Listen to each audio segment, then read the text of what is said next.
Halloween may have just passed, but who doesn't like a good ghost story? We found a good one in Mineral Point on Halloween in 1985. Here's this week's Traveler Throwback Thursday. This is a ghost story. A ghost who haunts the Walker House restaurant in Mineral Point. The ghost of Edward Caffey. In 1846, Caffey was a fugitive from the law.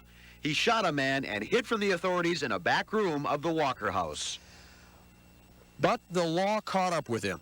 He was tried, and on November 1st, 1846, 139 years ago tomorrow, with 5,000 people looking on, Ed Caffey was hanged right here in this area.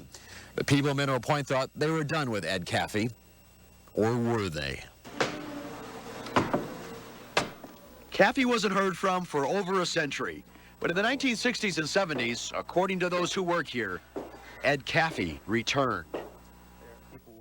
Waitresses or waiters would end up having ghosts sneak up on them, or that was what their impression was. Someone would come up behind them, pull their hair, do something like that. One of the owners in '82, when we were doing the restoration, we were working up in that far north section on a wall, and he felt someone there, and he turned, and he felt something that, he said, it just kind of loomed over him like it was 10 feet tall. He heard something like, do you remember me, or, you know me, something like that, and it just scared the dickens out of me. Just another ghost story?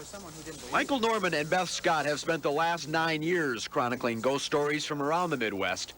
They don't necessarily believe in ghosts, but they know why the stories are so popular. It has a lot to do with that eternal question of whether there is life after death, whether or not when we die and are planted in a cemetery such as this, is that it? Is that all? I think that's the great unanswered question that all of us have. If you believe the stories, there is life after death. Ed Caffey spent his in the Walker House, but he may be gone now. The building has been completely remodeled. Caffey's old haunt isn't the same. And exorcists were brought in 1982. They found 4 spirits lingering here. I don't think he's here anymore. I don't think any of them are here. I think they've all been released. I think it's a positive thing. Though people like to hear ghost stories, I guess. I think it's a positive thing that they've been released and are on to whatever they need to be doing now. So whatever did happen to Ed Caffey and the rest of the Walker House spirits? Well, after extensive investigation, News 3 has learned this is their new home. Believe it or not. Traveling with the spirit of Ed Caffey, I'm Mark Kane, WISC News 3. I think that spurred the whole story. Yeah, exactly. We found that. Exactly. And worked our way backwards. Man, I love your investigative 60 minutes voice. More 48 hours.